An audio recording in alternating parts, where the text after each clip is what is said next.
So, Carolyn, is that how you pronounce your name?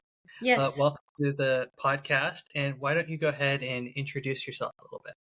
Well, I'm Carolyn O'Byrne, and I live in Killen, Alabama, which is a big suburb of Florence. and I am a homeschool mom, a retired homeschool mom. I don't have anybody in school anymore, but I did homeschool for a really long time. Hmm. Not only because we wanted to, but because of Daisy's health situation, it was just a better choice. So, you're the founder of Daisy's Place. Mhm. And uh, what is Daisy's Place? Daisy's Place is a love child of mine that is located in Florence, Alabama. It Hmm. is a 4-bedroom house that is designed to be a safe, comforting place for caretakers of loved ones in the hospital. Hmm. Kind of similar to the Ronald McDonald House, but a little twist on it, and by all means, much smaller scale. Okay. What is the Ronald McDonald House? Well, there are people who haven't known what that is when I ask them, so thank you for asking that question. It's Hmm. when, let's pretend you and I are brother and sister, Okay. and our mother is in the hospital, and we Hmm. live out of town from the hospital that she's at, Yeah. and we need to take care of her around the clock. I'm begging caretakers and family and loved ones, don't Hmm. let your loved one be in the hospital without a representative. And so Hmm. we would be grandma's representatives, and you get the day shift, I get the night shift. But Hmm. financially, that's a hardship. Right. You're taking off work. Uh, Hotels are extremely expensive, food 3 times a day, and snacks. So Hmm. many other things. Laundry, like where are you going to do your laundry? Right. And Daisy's Place is a free place to stay Hmm. for caretakers. We provide them a private room. So you Hmm. and I, we're brother and sister. We would share a room that has 2 twin beds. And you get the days, so I'm sleeping during the day because you're with grandma. And Hmm. I get nights, so you're sleeping at night. And so we're probably not even in the room at the same time. Yeah. Um, there's a laundry, a washer and dryer. Daisy's Place is fully stocked with food. We don't cook it for you, but we leave it there for your benefit, snacks, do it yourself items for breakfast, lunch, and supper. And Hmm. every toiletry that you can imagine, we provide. And it's all free. Wow. That's really awesome. Um, so what inspired you to get started with um, creating Daisy's Place? In 2003, and there's even backstory before that, but it's kind of long. Oh, In start there. 2000, huh? You're welcome to start as You far want back that as you part? Okay. So Daisy is my youngest, want. Okay. and when I got pregnant with her, I had a history of having a little difficulty. Hmm. And so I was having some difficulty, but instead of me having difficulty this time, in addition to me having difficulty, the baby did. Hmm. And at 7 months old, 7 months pregnant, they told me to go ahead and abort her. Hmm. And I was with a high risk specialist, Hmm. and I don't know if it was the pregnancy brain, but I leaned over that desk and I said, if God wants the baby to live, she will. If she doesn't, she won't. If he doesn't, she won't. Hmm. And all of a sudden, between the 7.5 month and 9 months, things started changing. Everything looked good. And I got off high risk, and Hmm. she was born, and they said she was fine. Wow. She was jaundice, and she slept strangely too Hmm. much. Yeah. I know people shouldn't complain about that, but you know what normal is. Yeah. And I knew something wasn't quite right. And between birth and 17 months old, I had had her to the pediatrician so many times Hmm. saying, what's wrong. Um, Yeah. she's really chunky, which I had pretty chunky babies, so that was normal, but not when they're not eating. She was Right. really chunky, but she wasn't eating. Her legs Mm, were blue, mm, and they told me it was fat baby syndrome. So many things that were just not right. Well, yeah. when she was 17 months old, she had this horrible cough. Mm, Another one of my kids was sick. I took them both to the doctor. One of them was really and truly sick. Daisy, they said it was croup. And I mm, said, okay. So that day at lunch, same mm, day, I called him back and I said, something's not right. I know the other one is sick too, but this is different. It's not the same. It's something that's really got me worried. I mm, know sick kids. I had plenty of kids. I know sick. I know regular sick. And they said, well, bring her back in. So I brought her back in for the second time that day. They did an mhm. x-ray and they said, she's fine. It's just croup. Here's some medicine, antibiotics, steroids, whatever. Yeah. So that night, she was laying on the couch and I was terrified. I said, Mm, something is wrong. I'm scared to death to put this baby to sleep. mm. So I called them back and they're like, you can hear that Yeah. rolling eyes thing. And they said, if it makes you feel better, take her to the ER. Mm, Well, I did. mm. And within 30 minutes, we were in and out. And Good. or they were telling us that nothing was wrong. And I Mm, told that ER nurse, I said, with all due respect, I'm not trying to be rude, but I'm not leaving until you find out what's wrong with her. mm. Something is wrong, very wrong. Yeah. So they humored me and put us in a room, like a ER room. Mhm, And about 3 o'clock in the morning, they came in to do some testing. They didn't really do much the first time. mhm, And about 6 o'clock, they said, we don't want to alarm you, but there might be something wrong with a little bit of enlargement of her heart. mm. But as soon as the specialist gets in, we'll let him look at it. So Yeah. by 9 o'clock, we were admitted to the hospital in a room waiting for the specialist to come in to say what was going on. And he Mhm, said, Daisy has congestive heart failure. mm. Her ejection fraction is at 13%. And if she Okay. lives long enough, she's going to need a new heart. Wow. That was very shocking, but I knew something was wrong. It wasn't normal sick. Trust Mm. the mamas. Yeah. So we stayed this was at Huntsville Hospital. Okay. We stayed there from Monday to Friday. Friday, Vanderbilt wanted to see us in the doctor's office before they would admit us. Uh-huh. So we had to take her home for the Mm, weekend until we went on Monday. mm. So we had this little time bomb at home for the weekend until Monday. Wow.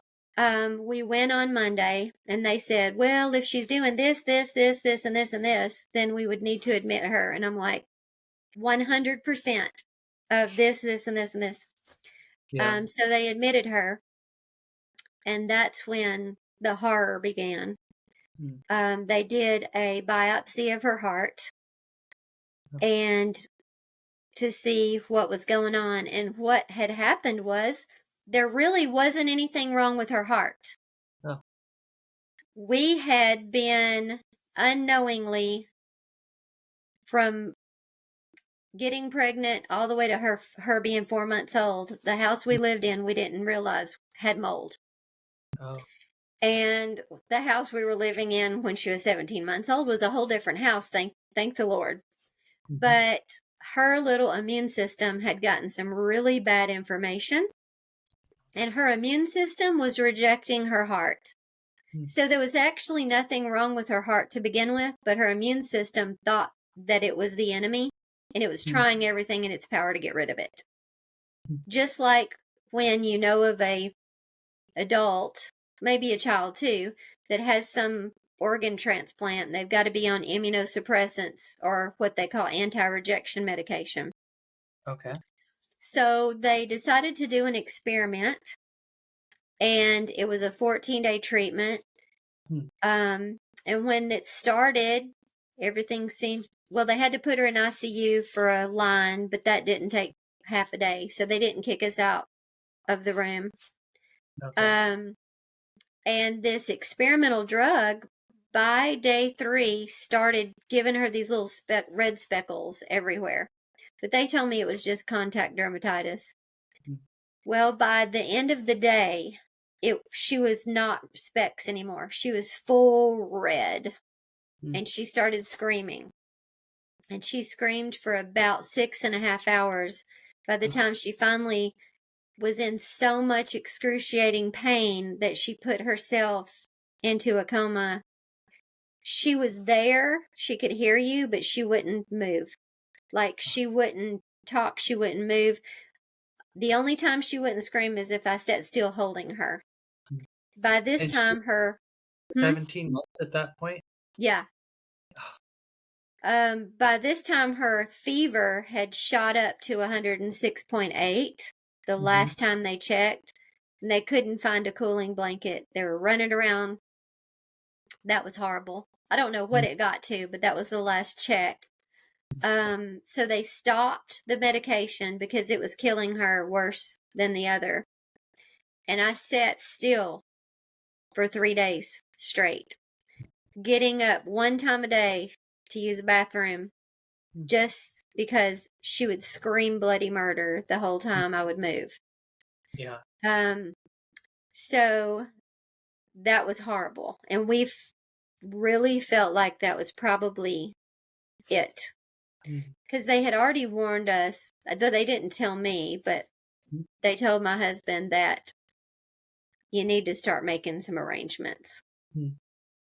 Then this happened, and her circulatory system was underdeveloped. That they found that out at the very beginning, so they could not get an IV. They Mm. they they straitjacketed her, and Mm. they tried an IV from head to toe. Here this baby was, her heart was about to be done, Mm. and she was screaming for hours while they tried to find that IV, which didn't work. They tried a PICC line here and here 2 different times. Both of them failed because her circulatory system was that underdeveloped, which is Mm. why her legs were blue and her heart wasn't pumping hard enough to get the flow. Yeah. Um, and then finally, they did put her in ICU to put a central line here. And Okay. that's what they ended up giving her everything through that line. Mm. Well, when after 3 days and she started moving and opening her eyes and making noises and talking and kind of moving around. It took a day or two for that. And she started getting up and walking. Mm. We found out that the next door baby in the next room had MRSA. Mm. Well, Daisy was immunosuppressed. So she started having a fever and throwing up. Mm. She had a systemic staph infection. So this is when she went into ICU and was in there for quite a while, Yeah. because that nearly ended everything. Mm. So at that moment, when she had no room, I had no room Right. to stay in. And I had been dropped off. I wasn't going to leave her, so I wasn't worried that I didn't have a car. But here I had weeks of things. I had my stuff, I had her stuff. People had given stuffed animals, Mhm. snacks, food, whatever. Yeah. And I had no place to put it. Mm.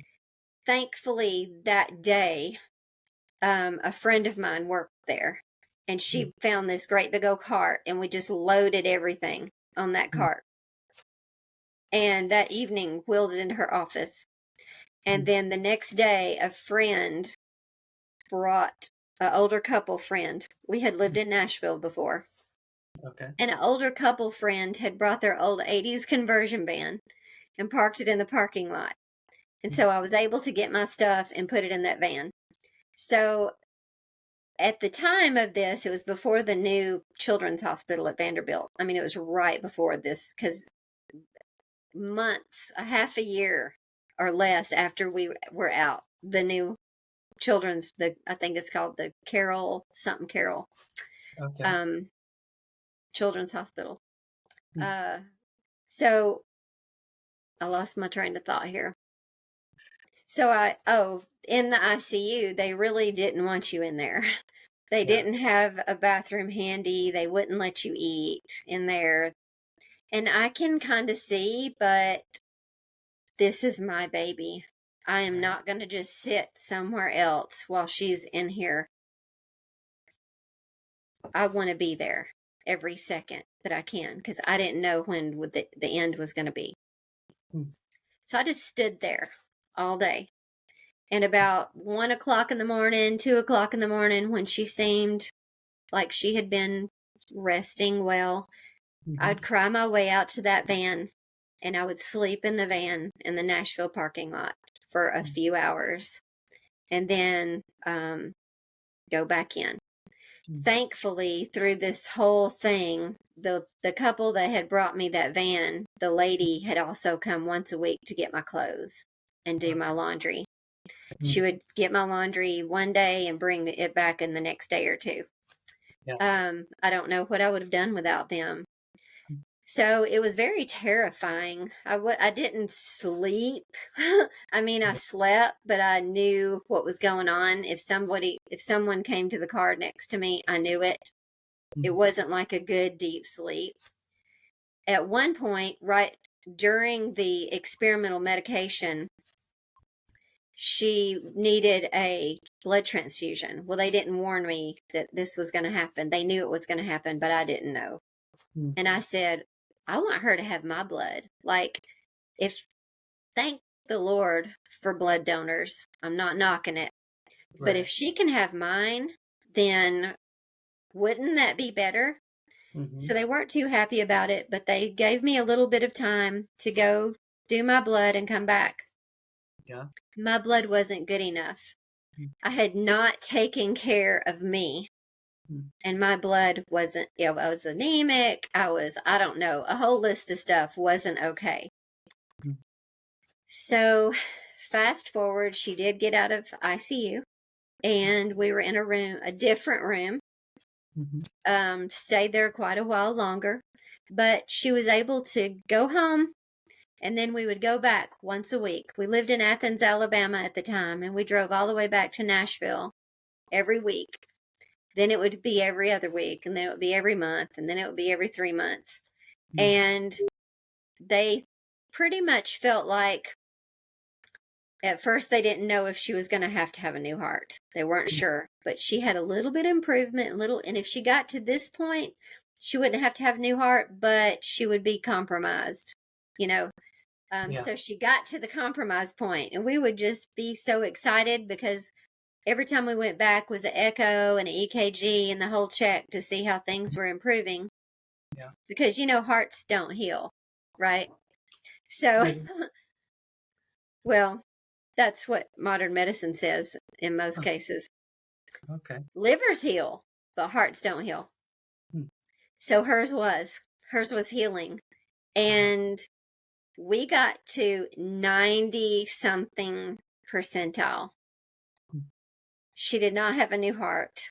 She does not have limitations. Now, she does have a few limitations with some other health issues going on, but Mm. because of that, there are no heart limitations at all. Mm.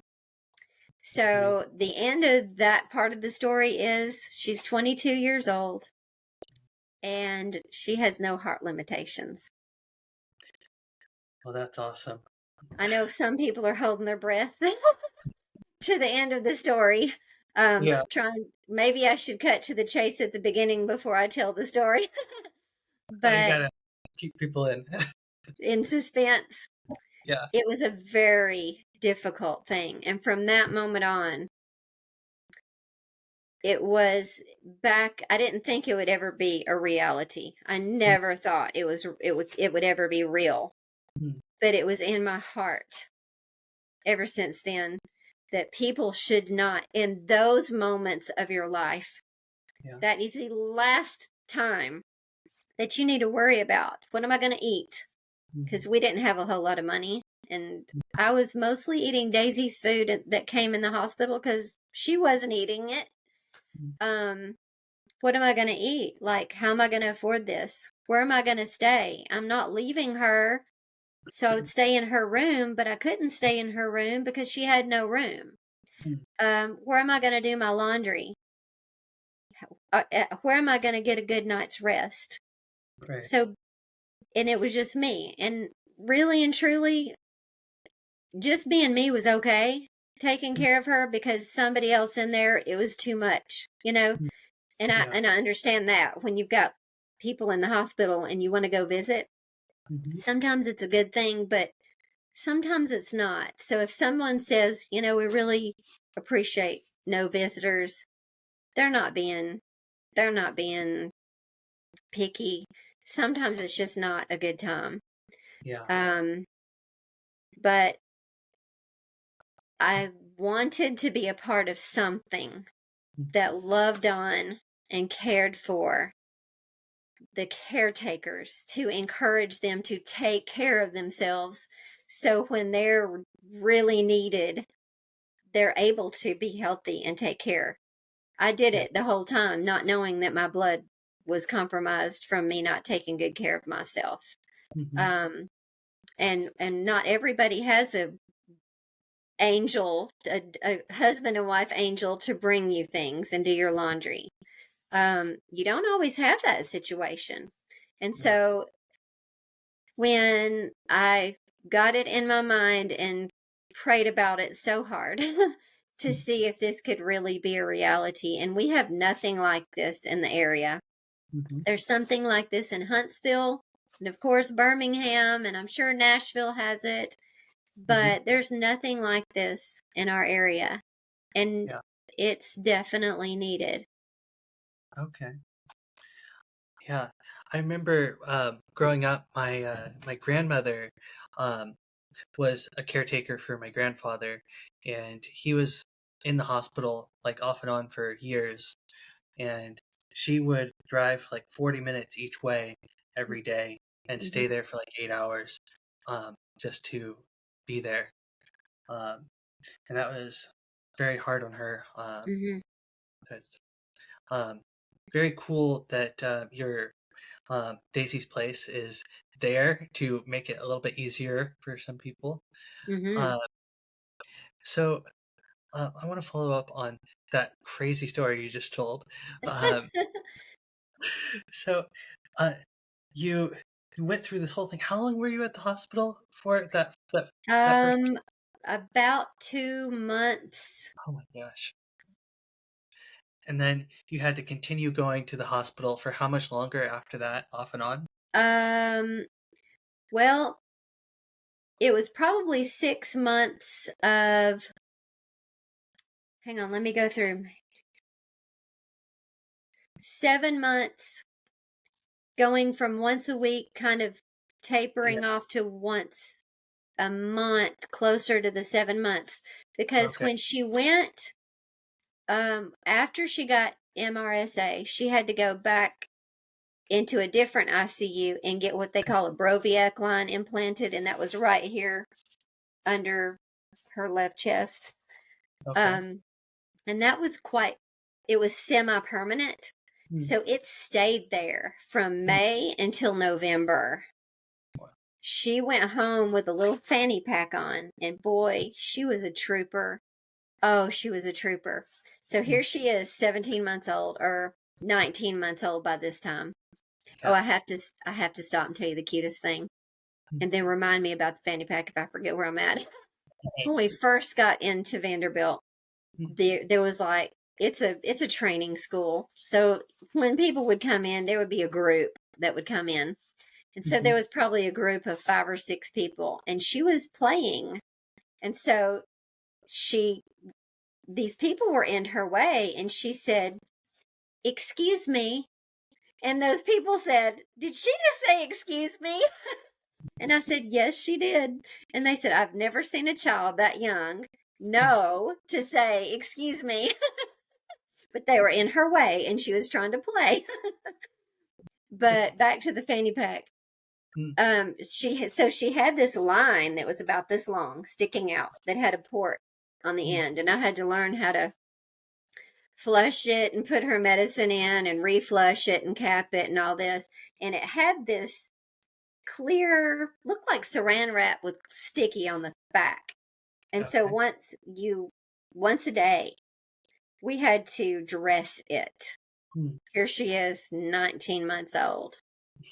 And her little toddler bed was at the end of my bed. And I would say, Daisy, I know you don't like this and it's not fun, but we have to do it. So if you lay really still, the more still you are, the faster I can go. Well, first of all, it hurt to take it off because you know what a band aid feels like? That thing was this big. Mm-hmm. And she had really bad skin issues. Let me go back to the chemical reaction. Okay. After she started feeling better, Mm-hmm. people that were visiting the hospital that would see her thought she was a burn victim. Mm. Her skin completely fell off, as Mm. thick as this shirt right here. Oh, Her wow. skin was off. And she had little curly blonde cherub hair Yeah. that was about that long. And her Uh-huh. scalp came off so thick that every bit of it, I had to pull it to the ends of her hair to get it off. It didn't just fleck, it was Mm. thick skin that came off. It was Mm. horrible. So her skin hurt. You know, she's had skin issues a lot Mm-hmm. because of partly because of that. Mm-hmm. But anyways, she would lay in her bed on her back like this and she Mm. would not move while I took that off, iodined it, put antibiotic medicine on it, and put Mm. that thing back on. And I'd flush her lines and give her medicine. And so she had this little mesh thing that was a little thing that held her line up. Uh-huh. And sometimes it would kind of work its way out. And she would come say, Mama, Mama, Mama. And she would show me that her line, she took care of that thing. She wore Mm. that little fanny pack. And what it was an IV pump. It Mm. was a battery IV pump that, Okay. because you can't have a baby that many hours a day with stuck. So Yeah. so she could run around the house with her little fanny pack on, which was giving her her medicine. Mm. She was a trooper, just let me say. She did.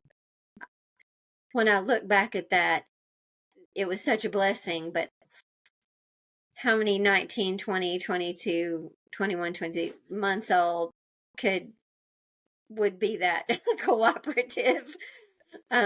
So I'm bragging on her, of course, but she did great. Uh, so how at what point did you end up starting Daisy's Place? I in the December of 21, the last day of the year, December 30th of 21, Mm. I purchased the house with the Daisy's Place in mind. But I Okay. thought I was going to do it in an Airbnb kind of way, Yeah. and that just didn't work. It Mm. it it was too big of a house. It's not a huge house, but it had 4 bedrooms, and mostly you've got one or two caretakers. They didn't need a big old house. They didn't Okay. want to take care of it. They didn't want the expense of it. I was getting construction workers and videographers and people starting a new restaurant chain. I mean, I was getting those kind of people, but I wasn't getting hospital people because it's 4 houses across the street from North Alabama Medical Center. So it was right there. So I revisited ideas of this isn't working like I want it to. So Uh-huh. I decided it needed to be free. So how in the world am I going to do that? Because I got to pay the bills. I can't pay everything. Yeah. So I started a nonprofit Mm. and did deep searching, deep digging and searching of how to do this and how to make it work.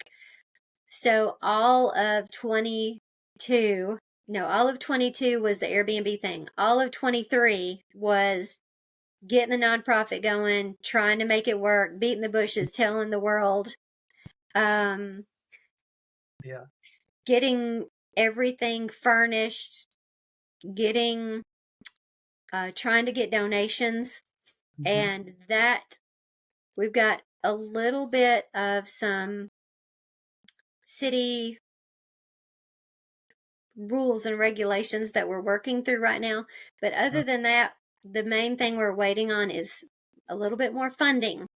So Daisy's place is ready to go, and we could start in just a couple of days if we had the funding. We so that's kind of been a journey. It didn't just hit exactly. It's been a learning experience. And I know now when I look back, God needed to bring me through those points of,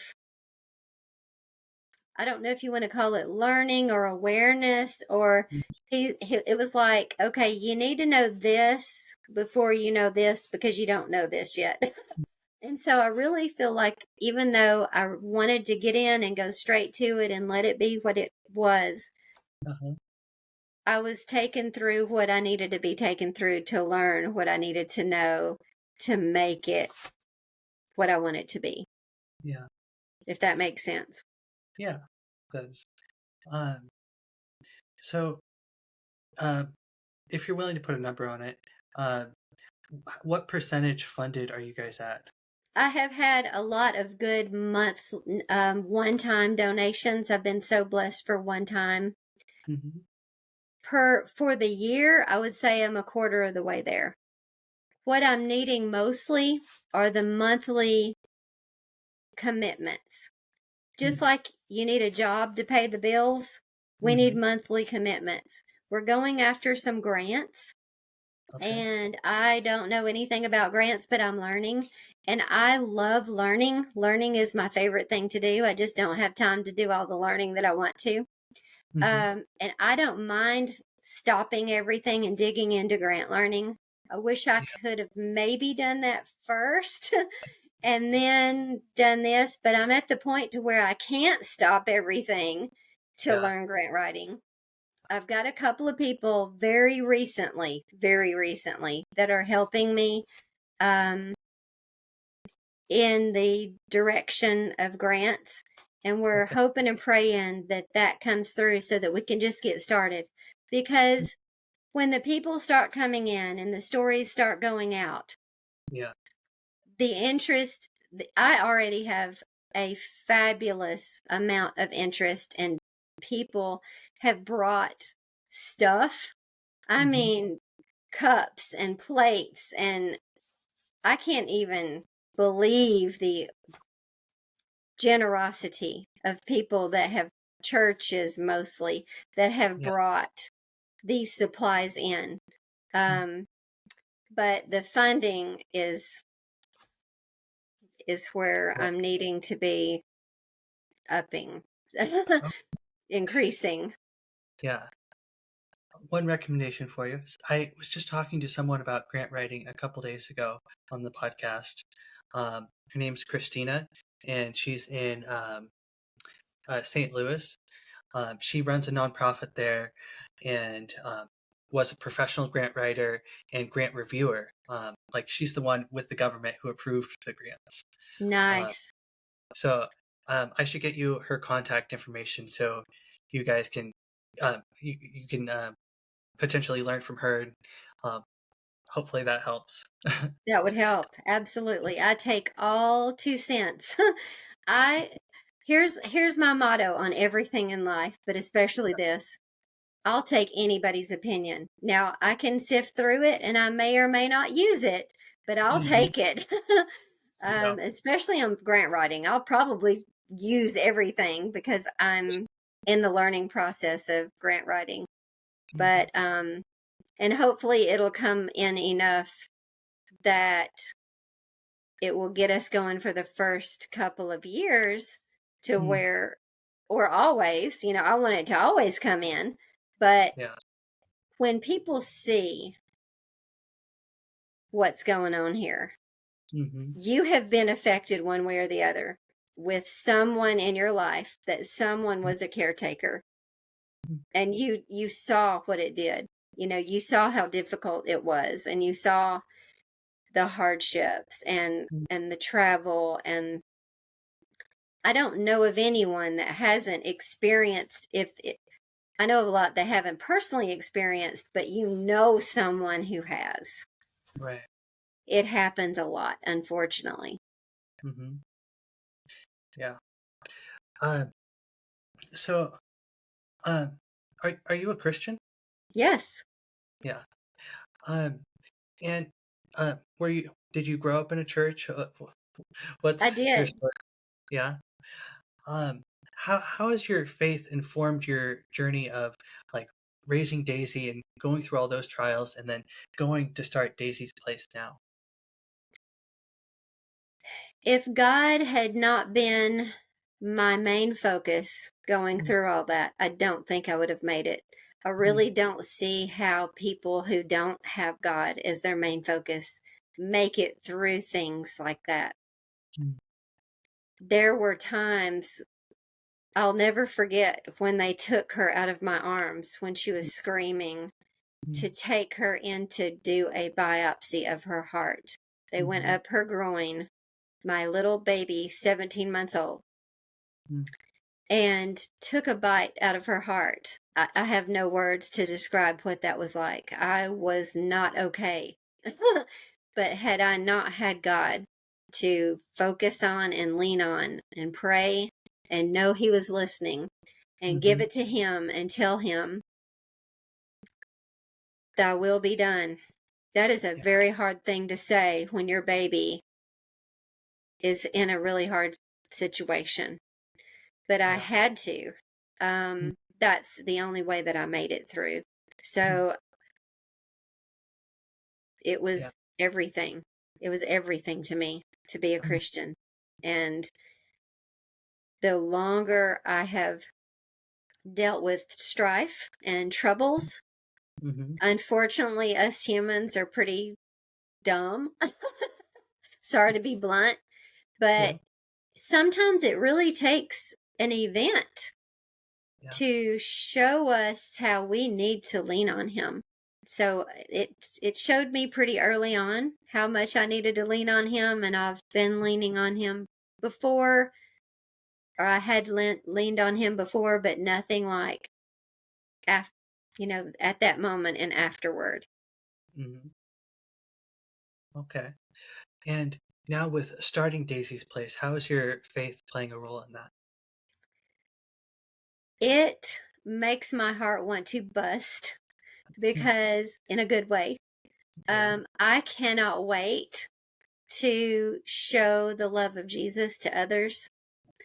Mm, I can't wait to love on them like Jesus would. I yeah. can't wait to show them hospitality. Mm, I know Jesus did not have a home, mm, but if he did, I that's what I want to show them. I'm not going to there it doesn't matter if someone is religious or not. Their mm, religion doesn't matter. Nothing matters to stay with us. mm, You do have to go through a pretty long application. Some things matter as far as where are you located. Do you really have a legitimate person in the hospital? I need to talk to the social worker. I mean, those things matter, but yeah. your background of any kind doesn't matter. Yeah. But I'm still gonna show the love of Jesus Mm, to you, yeah. and I'm so looking forward. I just can't hardly stand it. I can't hardly wait. It's like a kid at Christmas time of Yeah. just in wait of getting people in there and Mm, sitting down with them and saying, "What can I do for you? What do you yeah. need? What can I do? Mm, Do you need prayer? mhm, If if you do, let me know." yeah. So Daisy's Place, you imagine it being a place where it's not just people come in and they have the home, but you're involved in it, trying to bless them in a lot of different ways. Hmm. So Anything that comes up as a need, I will find a way to fulfill yeah, it. that's awesome. I'm sure that that is going to bless a lot of families as you get it started.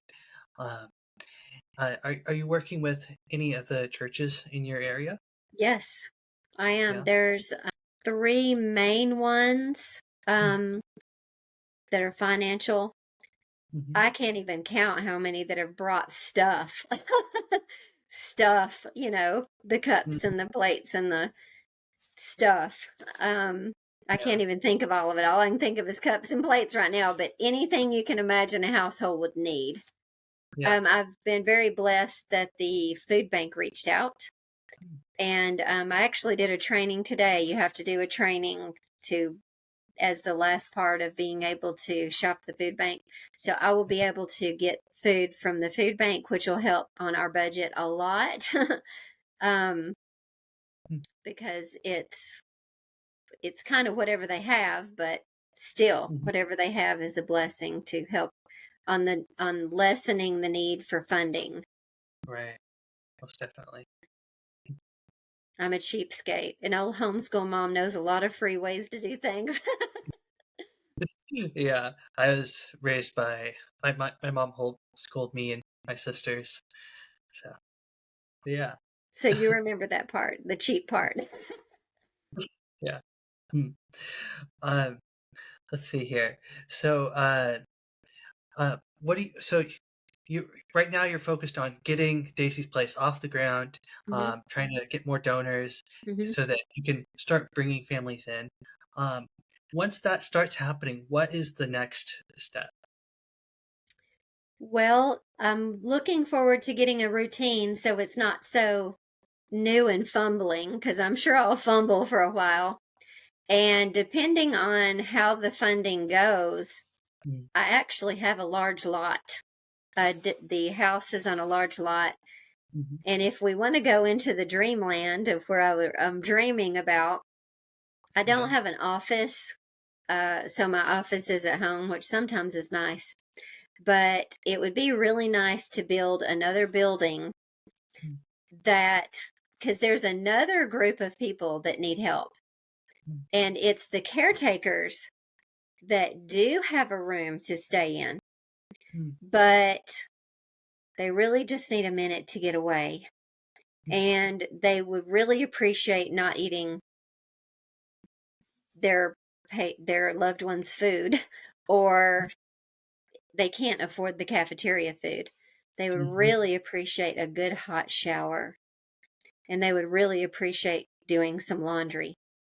Yeah. So I would love to create an extra building that has Mm. an office Mm. and a big general area that has like a living room and a mini kitchen stocked Mm. full, where Okay. you could come in, Mm. throw your clothes in the washing machine, Mm. go take a shower, get out, throw your clothes in the dryer, sit on the couch, and have a snack or a meal. Mm. And then you had a break. You got some clean undies. You're clean from top to bottom on your being. You Yeah. got away a minute, and you go back over there refreshed, because you might just not need that place to stay, but you might need those other things. Yeah. So as the funding comes in, Lord willing, Mm. above and beyond what we need to support the house, Mhm. and then if we're going to dream a little bit extra, I Yeah. would like to build some efficiencies, just small bed, love seat, Mm. mini kitchen, bathroom, so that you've got your own little place Yeah. and be able to help more. Because the way Daisy's place is set up, there's 4 bedrooms. Each bedroom has 2 twin beds. So, like I said, if you and our brother and sister, we would share room one, and the husband and wife would share room two, and the sister, the daughter and aunt would share room three, and then somebody else would share room four, and so on. Right. And it's just a house. It's a happy house. You share the bathroom. One bedroom has its own bathroom, so that's the lucky one. But and it's okay. It's nice and it's clean and it's comfortable and you feel like you're home, which Mhm. is fine. I would have been so blessed and so grateful for that period of time Mm. that I needed it to be that close. Mm. Um, but it I think that I'm going to be needing more than just 4 representatives. 8 Yeah. people, but not necessarily. I'm probably never going to have a full 8 because not everybody's lucky enough to have 2 loved ones. I Hmm. mean, 2 caretakers. Right. So, but I feel like I'm going to stay full. And if I do, which I think I will, I'll Hmm. need more. I'll need more space. So Yeah. to dream on again is to be able to build some, however many efficiencies our regular Yeah. statistics ask for, what our community Mm. needs. And it's not actually our community, it's outside of our 2 counties. Uh-huh. Because Daisy's Place is right on the line of 2 counties. You can Okay. probably see the other county if you stand in the right place. Yeah. Um, because it's right there by North Alabama Medical Center. And on this side of the bridge is Lauderdale County, and on that side of the bridge is Colbert County. So it's just on the other side of the bridge. So Yeah. outside of those 2 counties is who we're actually Mm. housing.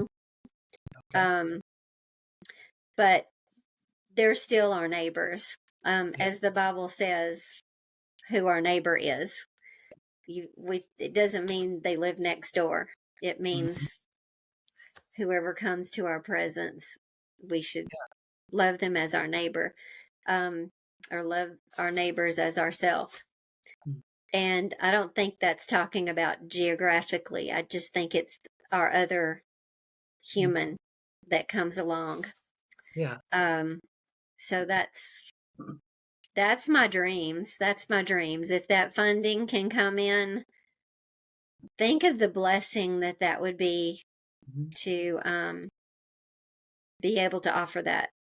Yeah. Most definitely. Well, thank you, Carolyn, for coming on the podcast. Before we wrap up, um, if people want to donate to Daisy's Place or just learn more, where do they go? I have a website that has a donate button, and it's very fun and easy. And it's Daisies, All so right. daisies-place.org. And the website has volunteer opportunities, it has donation opportunities, it has what other things that we need other than money opportunities.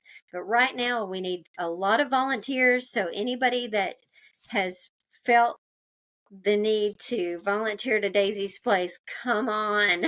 We need you. Come on over. All Whether right. it's virtual, hey, there's some things that you can help me with virtually as a volunteer, and I need some things in person too. But Mhm. if you feel called to volunteer with Daisy's Place, email me. You'll see a volunteer application on the website. You'll Yep. see my email, fill out the application. It automatically sends that to my email. I'd Mm. love to have you. I'd love to talk to you. All right. And the link should be in the description of this podcast as well, so people Okay. can just there and go over if they want to. Okay. Um, Awesome. so thank you, Carolyn, for coming on the podcast. Thank you so much. I really enjoyed it.